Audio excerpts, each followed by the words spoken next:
Have you ever wondered where you really stand on America's wealth ladder and what it takes to move up? After 8 years as a strategist on Wall Street working at Morgan Stanley and UBS, I analyze how people build wealth and why most people get stuck. And most people are surprised when they find out their true spot on the wealth ladder. So in this video, I'm going to show you exactly which of the 5 wealth levels that you're at, from living paycheck to paycheck all the way to financial freedom, and what to focus on each stage to level up. To help you avoid the biggest traps, I'll put together a free guide, 7 common mistakes keeping 9 to 5 employees broke and how to fix them. And if you're new to the channel, my name is Jung Ho and I help 9 to 5 professionals rely less on their paycheck through smart saving and investing. So I realized that when I was researching this topic, there's no one size fits all definition for income and wealth levels. And most charts don't adjust for age, which can really mess up with your perception. Because if you're 25 and comparing yourself to the national average, you might feel like you're behind, when in reality, you're right on track or even ahead for your age group. And the opposite can also be true, where you might feel like you're doing great,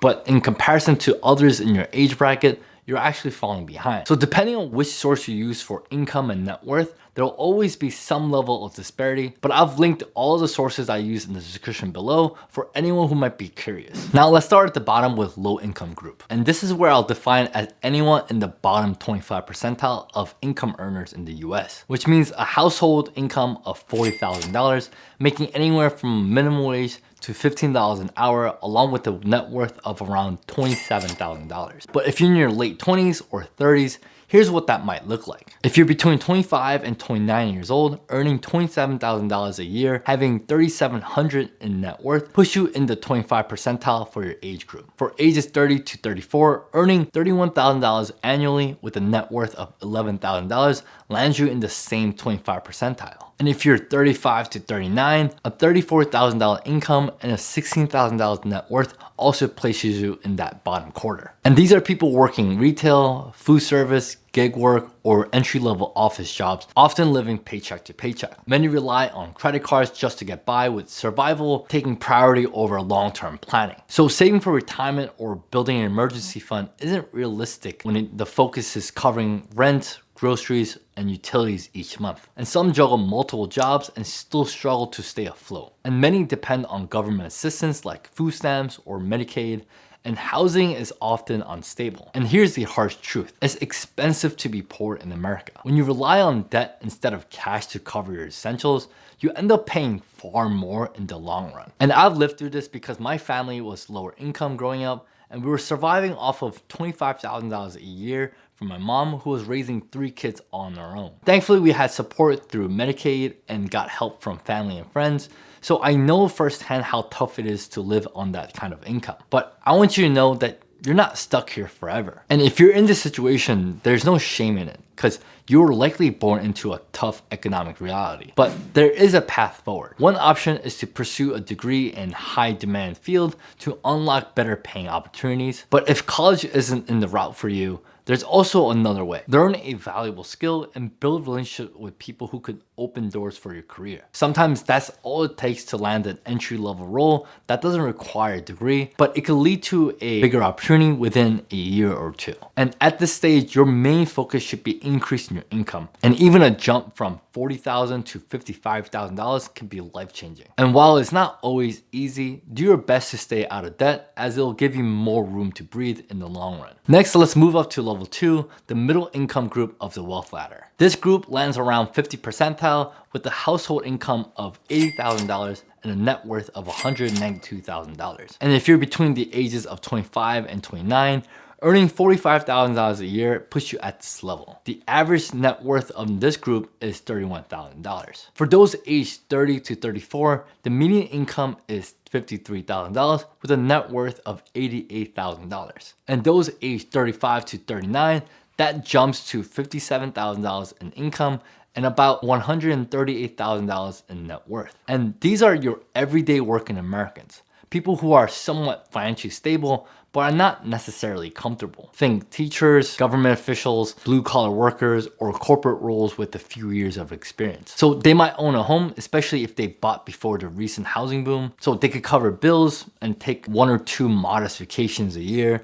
and afford a reasonably balanced lifestyle. Many will have basic health insurance and maybe even contribute to a 529 college saving plan for their kids. But here's the catch. Many in this group are still living paycheck to paycheck, just on a slightly higher scale. They got more income, but also more expenses, often related to mortgages, childcare, car loans, and healthcare. These folks have made some financial progress, but many feel like they're still treading water. So how do you move up from the middle income group or level 2? So on the income side, you want to make your next job move count and aim for a role that pays more and offers a path upwards. In terms of managing their finances, you want to start consistently saving and investing. Even a $300 a month into a Roth IRA could add up fast. And also you want to start tracking your spending and not let this lifestyle creep eat up every raise. Now, level 3 is the upper middle income where people start to feel wealthy, or at least financially secure. This group earns $145,000 per household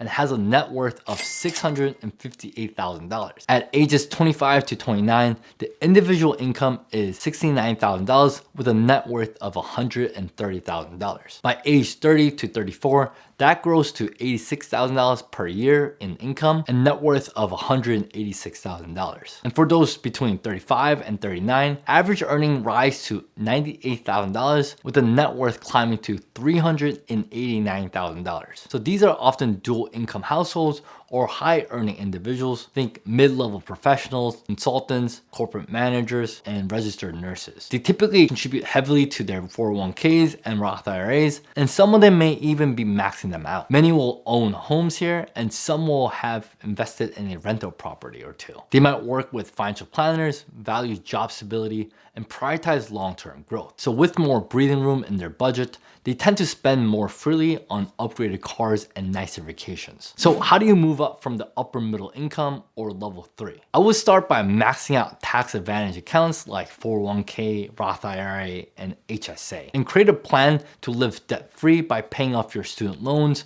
car payments, and avoid high interest debt like credit cards. And this is where I would also consider buying a primary housing that's well within your budget, so you can start putting those monthly payments towards paying off your mortgage and stabilizing your monthly housing costs. Next, we're entering into the high income group in level 4. And this is where you start seeing some crazy numbers. Household's income here is $235,000 and a net worth close to $1.9 million.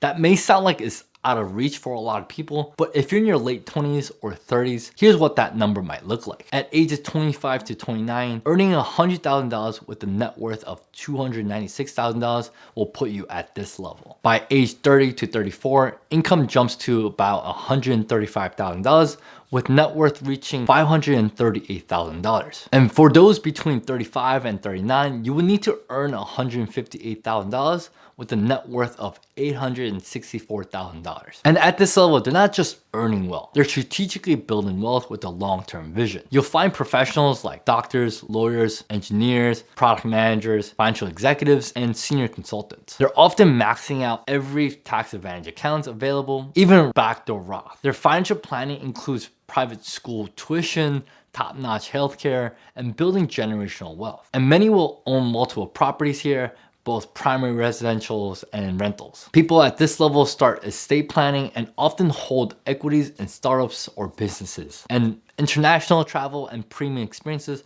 are a very common part of their lifestyle. So how do you move up from this high income group or level 4? So if you're already here at this level, you're already in a great position. But chances are your ambition got you this far. So if you're eager to reach the highest level, I recommend focusing on ownership, building equity through stock options, business ventures, and other investments. And make sure to leverage tax strategies and collaborate closely with a financial advisor to maximize your wealth. Start planning for succession and setting up trusts to protect and pass on your assets. Most importantly, you want to diversify your income streams and reduce your reliance on a paycheck. I would also make sure to protect your wealth with an umbrella insurance at this point to provide coverage when liability exceeds the limit with auto and homeowners insurance. Next, we've reached the summit at the highest level, or the top 1%, America's highest earners and wealth holders. To be in this group, a household typically earns $631,000 with a net worth of $13.6 million. To give you an idea of what that looks like if you're in your late 20s or 30s, here are the numbers. If you're between 25 and 29, being in the top 1% means earning $239,000 a year with a net worth of $2.1 million. By age 30 to 34, that jumps to $317,000 in income and $2.6 million in net worth. By 35 to 39, you're looking at $440,000 a year in income with a net worth of $4.7 million. So what sets the top 1% apart? They don't really rely on income the same way most people do. Their wealth is built on assets, ownership, and scale. So it's not about how much they earn, it's about how much they own. This group includes entrepreneurs, hedge fund managers, Fortune 500 executives, law firm partners, and families with generational wealth. They operate in a totally different world. They have multiple houses, private chefs, and access to private jets. Their children attend Ivy Leagues or elite private schools. Some pay off the whole bill on their first day. I've seen that. And most of the top 1% don't rely on a traditional paycheck. Instead, their income is mostly passive and capital based. That means equity from businesses they own, massive real estate portfolios, dividends from investments, and trust disbursement passed down through generations. And the top 1% has figured out that this isn't just about working harder, it's about building and owning assets that grow and pay you whether you're working or not. But here's the thing, this approach doesn't apply for those living paycheck to paycheck. Instead, you need to play by a totally different set of rules. And I made a whole video about this, so click here to watch this video next.